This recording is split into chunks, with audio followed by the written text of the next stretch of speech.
भारत का एक अनोखा और काबिल तारीफ इक़दाम। महाराष्ट्र के एक गांव जहां लोग डिजिटल गुलामी से आज़ादी हासिल करने के लिए हर रात एक अनोखा मामूल पर अमल करते हैं।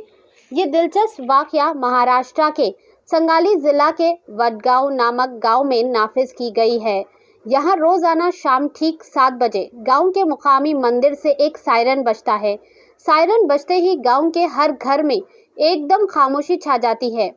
बाशिंदे यानी कि रिहायशी फौरी तौर पर अपने मोबाइल फ़ोन को बंद कर देते हैं, टीवी स्क्रीन बुझा दी जाती है और तमाम किस्म के इलेक्ट्रॉनिक गैजेट्स को एक तरफ रख दिया जाता है। ये डिजिटल बंदिश का अमल अगले 1.5 घंटे यानी रात 8:30 बजे तक जारी रहता है।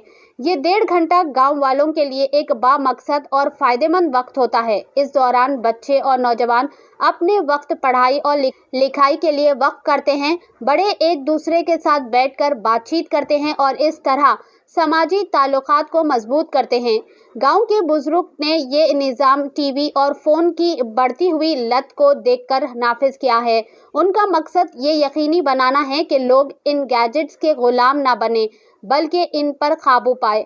माहिरीन का कहना है कि ये डिजिटल डिटॉक्स बच्चों की तालीम पर मस्बत असर डाल रहा है और ख़ानदान के दरमियान बाहमी राब्ते को फ़रोग़ दे रहा है।